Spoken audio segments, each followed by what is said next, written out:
the strongest critics that I know, and of the most, of the sharpest critics of applying business methods to society's challenges.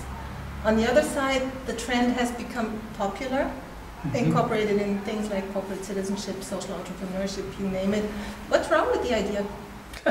That's a good question. The first thing to say is that I'm not making an anti-business argument.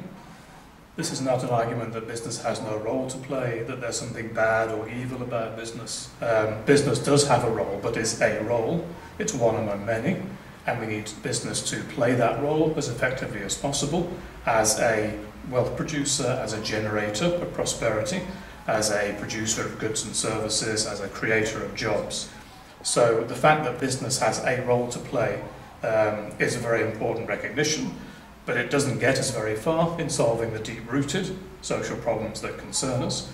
And my worry is that if we go overboard, if we exaggerate the potential of business in these deeper areas, these deeper social problems, we will forget that there are so many other things that need to be done where business has no role, or where it has a role which is not very effective, or where it tries to play a role and doesn't work.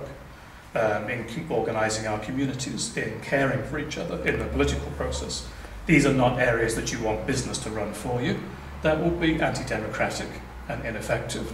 And my fear is that, as I say, we will be less and less concerned with getting those other things done through civil society and government, the more we place our faith in business as the most effective problem solver. So for me, it's a question of balance. It's a question of complementarity. It's a question of getting business to play its role as effectively as possible as a genuine partner with other sectors of society. Summarizing what I hear, for you, the best coming from the business sector to society's problems is if they stay with their business, if they come in with their strength, being research and development of vaccine, being employees, being competencies, being still strategic, profit-oriented, and not sort of crossing over to the philanthropic side. Yes, exactly. You know, I think if you think about how business could achieve the greatest social impact, the greatest positive impact in society, it's very simply by changing the way they do business, not by trying to fix other organisations which are not part of their competence, where they have very little experience, which they're not a part of organically. They might not even understand how a civil society group works. You know? This to me is like, I put it elsewhere, like trying to write a book with a farm tractor or trying to plough a field with a typewriter. This is simply the wrong instrument to use.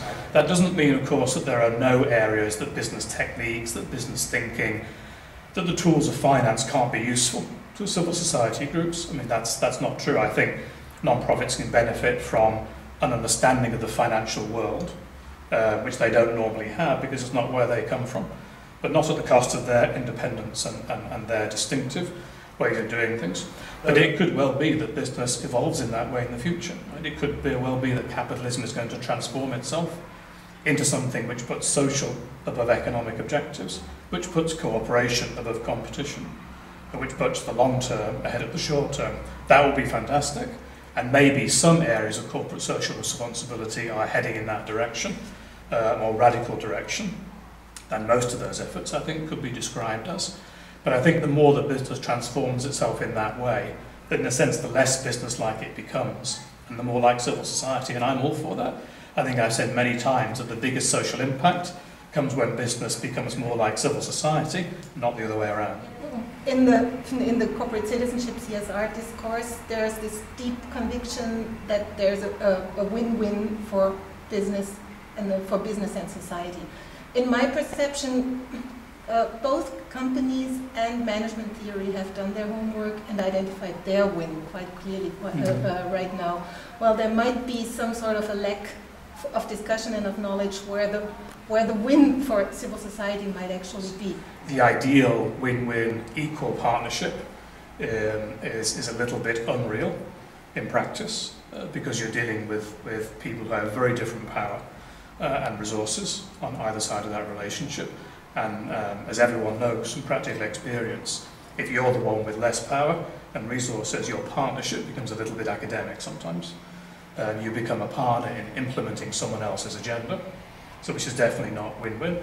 And I think that's what you find in many civil society business partnerships, which are well-intentioned, which are not, I think, deliberately misused.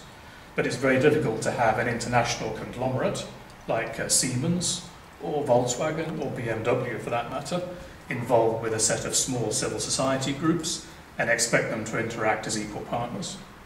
And therefore it's very difficult for both sides to leave the room with the same set of benefits and so on. So I think that's the first point to make. The reality of partnership is often quite different to the theory or the ideal. The second point I'd make is I think all partnerships work better if both parties are independent, if they're strong, and if they acknowledge their differences, if they're honest about them. Companies have a goal of making a profit, that's perfectly acceptable. This is the opposite of civil society objectives, which are about creating more moral value in society, or righting injustices, or changing the whole structure of the economy so that it's fairer and more equitable. This is not something that is a shared agenda, particularly in the present way of doing things. So I think you get the best results when people are open about those differences and say, no, I don't agree with you, but I am prepared to work with you, because if we're honest with each other, we may find some common ground. So I think partnerships can be very, very effective, and perhaps they're more effective when people remember that basic lesson. And when they say, coming to the table, I'm pretty sure that my agenda is going to be different from yours, but I'm prepared to talk about it, to be flexible about it, to engage with you about it, and we'll see where we can go. But I'm not going to abandon who I am in order to have a partnership with you. I'm not going to change my core beliefs just to get money from government, or just to get a contract from a foundation. That's a betrayal, really, of what civil society is about. So it's a painful lesson, I think, to learn, because let's face it, most civil society groups are desperate for resources. I mean, they're short of money, particularly these days because of the recession, but you can't sacrifice who you are in order to obtain short-term resources for your survival. That's a slippery slope, which will end in utter failure, I think, and irrelevance. So all civil society groups have got to find a way of sustaining themselves without sacrificing who they are. Any ideas? Do you see anyone preparing the floor for this type of negotiation? Who would be the one? Mm-hmm. Well, it's interesting, most governments who ask that question would give you a very positive answer. They would say, of course, that's government's job. We're already doing that, or we want to do it. I think the reality is less positive, and you find most governments have a rhetoric of being supportive of partnership, have a rhetoric of inviting civil society into the conversation, but in reality find it too difficult, too messy, too complicated, too conflicted, too inconvenient, frankly, or just takes too long. So it slows things down too much. And that's why you find in most parts of the world that even a government such as in Brazil or Eastern Europe after the fall of the Berlin Wall, which came from civil society in some sense of that word, very quickly becomes disinterested after they gain power. And I understand where that comes from. As a government, you want to get things done. You want to strike bargains, you need to make deals, you need to keep the agenda moving.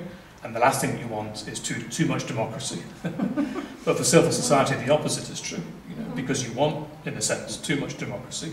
You want to take your time because everyone needs to be heard. You want people to be patient and not to cut off the conversation too quickly. Well, my suggestion when I'm talking to civil society actors is always to take the initiative. Don't wait for anyone else. Because if you wait for someone else, they will set the terms of the engagement, and they may not suit you. They may not be ones that benefit you, and certainly not ones that privilege you. That's certainly the case. But I think, as we've seen in Egypt and elsewhere recently, the power of civil society comes not from its overall size or how rich it is, or even, frankly, how politically connected or powerful it is.